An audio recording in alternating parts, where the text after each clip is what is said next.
Okay, I thought I'd give you guys a little update on the version 2 of the 1510 meter transceiver that I've been working on.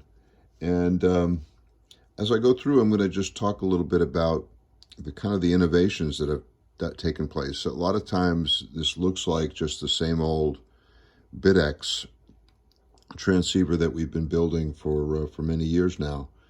But I don't think that that's entirely correct to say that, because there are at almost every stage a number of innovations that we put in here, and I think each time we build these transceivers, they get a little bit better, and I'll talk about that as we go through it.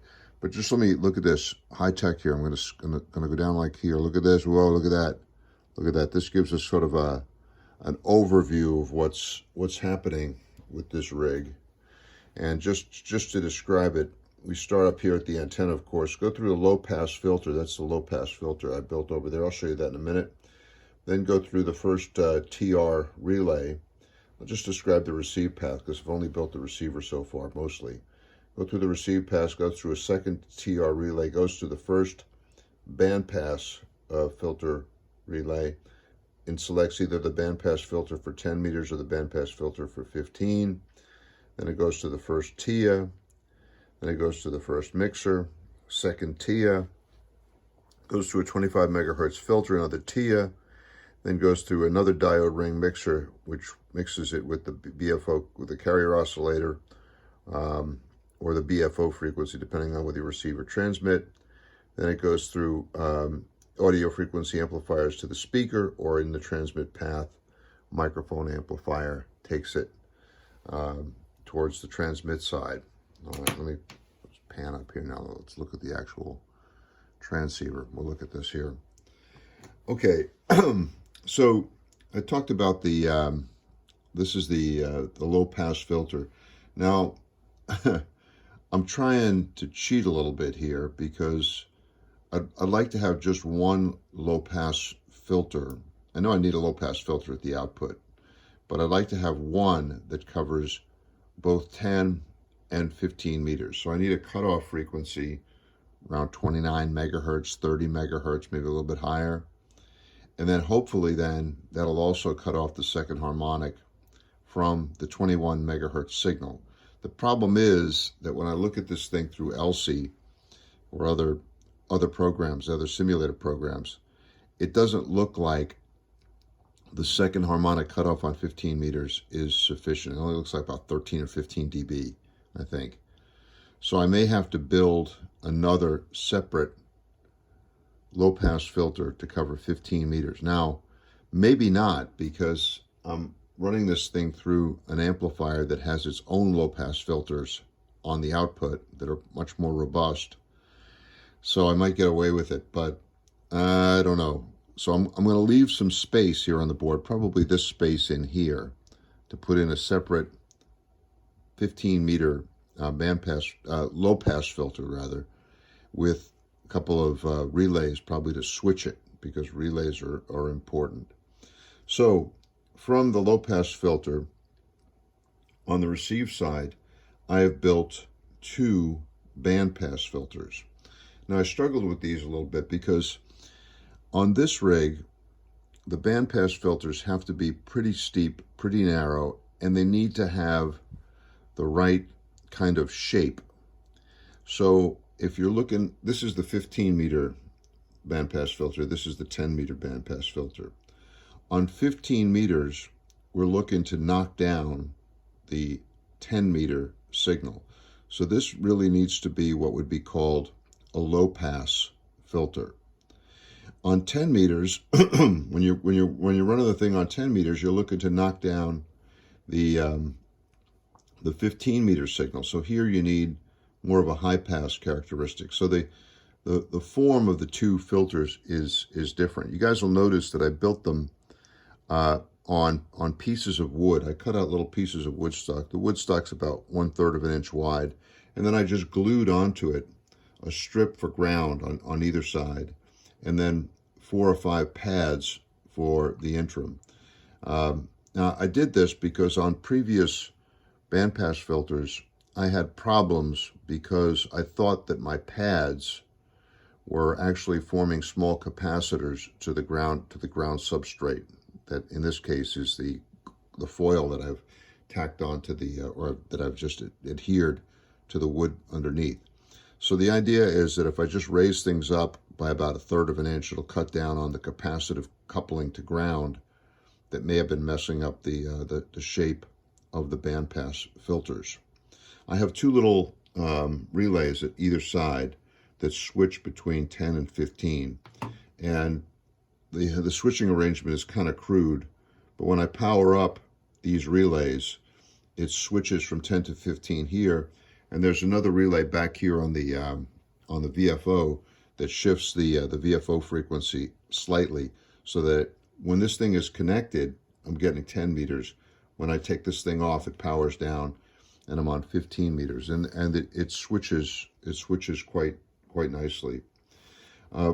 From there, I go to a TIA amp, termination insensitive amp, and then from there, we go to the first mixer, a diode ring mixer here, very simple.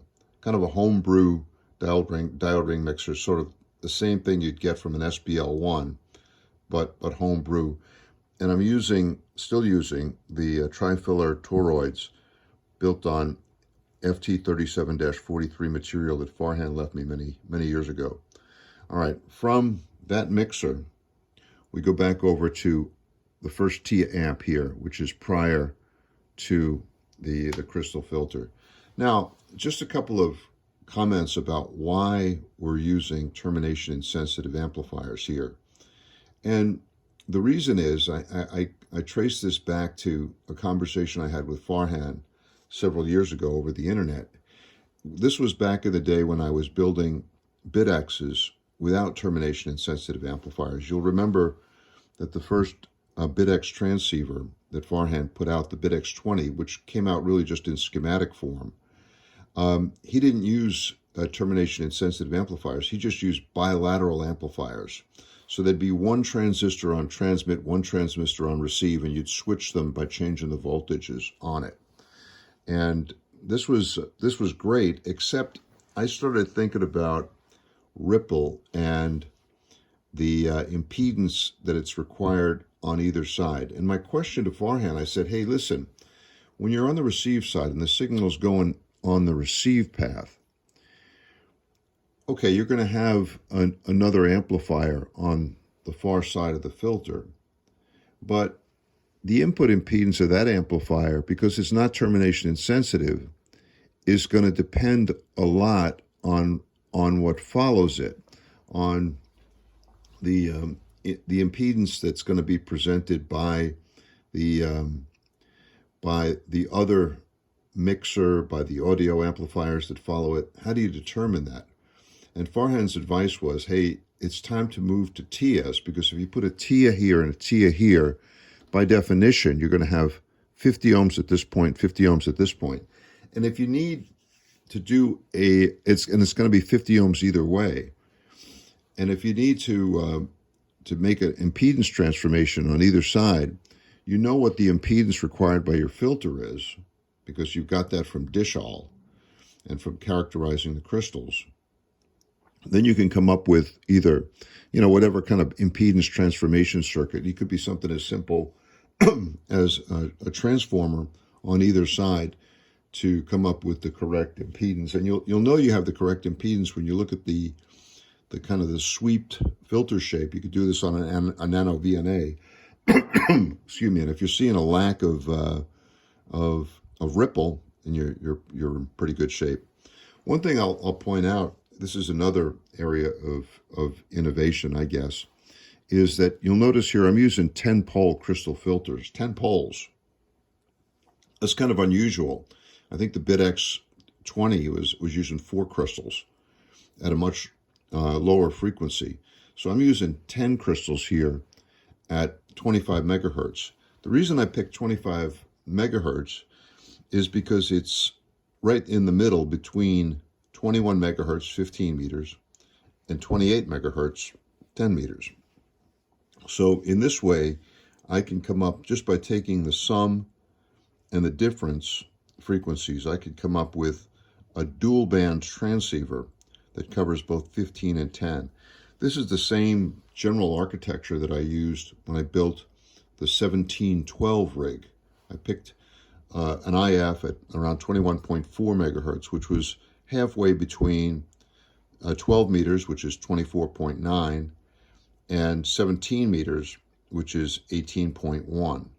And that was a nice little midpoint there, and I was able to take sum and difference frequencies and come up with dual banders. Again, the narrowness, the shape, and the pass band of the bandpass filters is really important. But I think that's another area of innovation. Okay, I did some innovating yesterday. I'm going to focus over here because guys have told me I need to zoom a little bit more. So let me zoom here. Let me go up here. Okay, so now, look, here's obviously the crystal filter, the TIA, and then we get down here. This is the second, you could call it the second mixer, but this is the mixer that takes the RF coming through the filter, which is coming through at 25 megahertz, mixes it with the beat frequency oscillator or the carrier oscillator, which I have down here, which is crystal controlled, to produce audio, and the audio comes out and goes in on the receive side to the audio amplifier. Now, when I built this one, I kind of played around with different circuits for this. I used it at one point. I was using a 2-diode single trifiller, singly balanced mixer. But then I switched. I went with a diode ring, and sorry, I got a frog in my throat here this morning. I'm sorry, but anyway, I went with this. But one thing that bothered me was that I didn't really have a way of nulling out the carrier, and I knew this would be a problem. And Dean, KK4DAS, reminded me of a circuit that Pete Giuliano had in experimental methods in RF design. Here's the book. Here's Wes's book. Look at that, experimental methods. And I've marked the page. It's page 657, and it says right up here. Look, it even references up here W6JFR. That's Pete Giuliano's old call. And he came up with a really cool circuit where he took an SBL1 mixer. And here's the diagram of Pete's mod. Let me see if I get it in the screen there. Yeah, look, see? See how he's done that? That's the pot right there. He put the pot in there. The pot allowed him, with an SBL1 mixer, to null out the carrier. Now, I'm not using an SBL1 mixer. I'm using a homebrew diode ring. But the principle is the same, and I was able to put a little pot there. You can see the pot right there. And that pot allows me to null out the carrier. So that worked out really well. Now, the audio amplifier. At first, I had taken just one of the little simple 3 BJT audio amplifiers from that we used in the Thomas Jefferson direct conversion receiver project, and threw it in there. And it sounded really lousy. It sounded terrible. Let me go here and aim it at the audio amplifier. Okay, so this is the audio amplifier right here. You can see it leads right to the speaker. Boom, there's a receiver. So receiver path. But the amplifier that I had sounded really terrible. And man, I was pulling my hair out. I was really trying to figure out what was going wrong. Now, one of the advantages of doing a transceiver the second time is that the other one is over there. The other one's sound is good. And I said, wait a second. I got the same amplifier in both circuits. So what's the difference? And I went back and I started comparing. I just started checking voltages on the different parts of the 3 amplifier, the 3 common emitter stage amplifier that we used in the TJ-DC RX.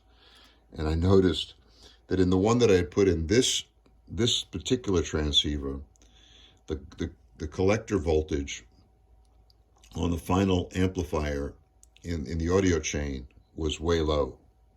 Why is that? It was up about 12 volts on the other transceiver, and it was down around 7 or 8 volts on this one.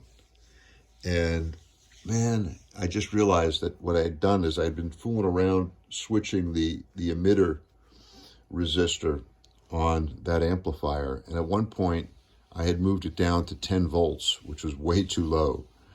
And on the one that sounded good over there, I had it at 100, not 10 volts, 10 ohms. And on the one that I had over at the other side, I had it at 100 ohms. So I just switched, and it sounded good. But then I started thinking maybe I could make it sound a little bit better. And I started poking around looking for different amplifiers. Now, our good friend Todd Gale, VE7 BPO, had come in and recommended a kind of a push-pull transformerless arrangement. Todd pointed out that transformers are really kind of passé in the audio amplifier world. Todd's quite advanced in this area, much more advanced than I am. But I decided, okay, I'll give it a try. And I started poking around, and I noticed that in the microBitX transceiver, in revision 4 of the microBitX, the amplifier, the audio amplifier that they use is not a chip. It's not an LM386 or something like that. Instead, it is a 2N3904, 2N3906 push-pull arrangement, which I have here, 2N3904, 2N3906, with a couple of stages of preamplification in there. So I built this circuit, and man, it works like a charm, and I just popped it in here. Now, does it sound much better to my ear than the one with the transformer, the simple 3-element BJT transceiver that we have, three BJT common emitter circuit that we use in the direct conversion receiver? Honest to God, I don't really hear much of a difference. Now, realize I have some high frequency hearing loss, so I might not be the best person to talk about this. And I'm sure Todd is right that total harmonic distortion is worse when you use the transformer design. But this one worked fine, and it makes the thing sound really, really good.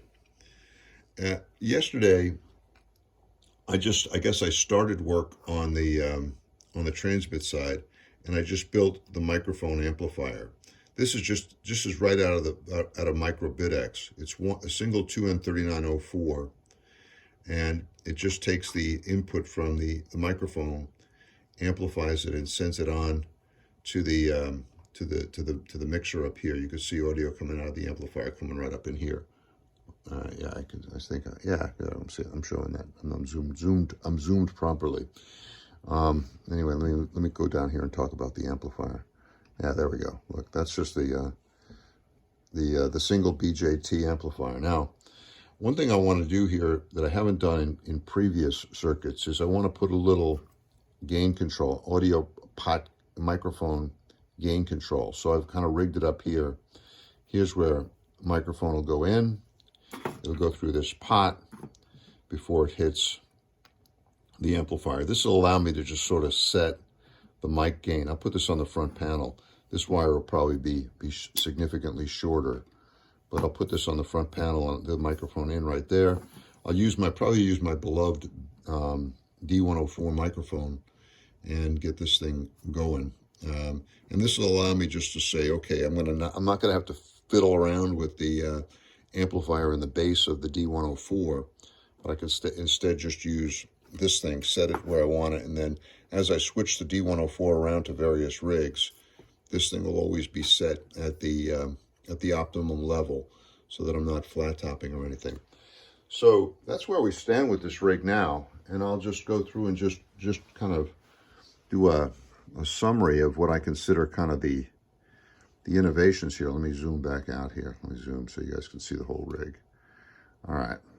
So I do think there's been a lot of innovation in here. First of all, the overall architecture and using 25 megahertz filter, using a 10-pole 25 megahertz filter, it's a lot different from what we did with the original BitXs.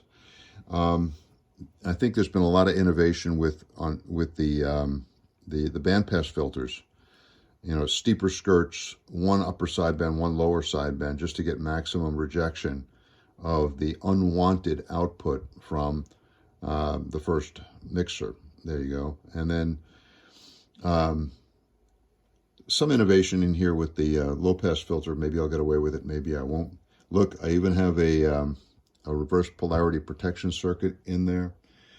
We talked about the TIA amplifiers and why I use them on either side of the crystal filter. 10-pole, 25 megahertz crystal filter. The use of Pete's circuit to include a pot in the diode ring mixer down here so I could null out the carrier a little bit better.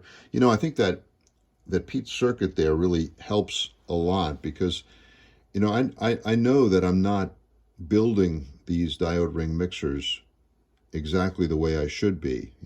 It's important that there be balance. But when I use these kind of transformers and these kind of leads, it's obviously, there's obviously a lot of potential for imbalance there. So by including that pot, the pot helps me compensate for any lack of balance that I might have in the whole mixer scheme there, and it helps a lot. I talked about the audio amplifier. I'm using now a push-pull transformer-less amplifier taken out of revision 4 of the MicroBitX, a simple 2N3904, 2N3906. Gives plenty of audio. It sounds really, really good. Here, and one thing I haven't mentioned, look at this box here. This is the VFO box. I might have talked about this in an earlier video, but I really liked the anti-backlash mechanism that came. This is all a VFO out of a Galaxy 5, which is a really ancient rig from probably the late 1950s. You could see in there, look at that, in there, you could see the coil that I made. I wound it on my my normal cardboard tube from the coat hanger.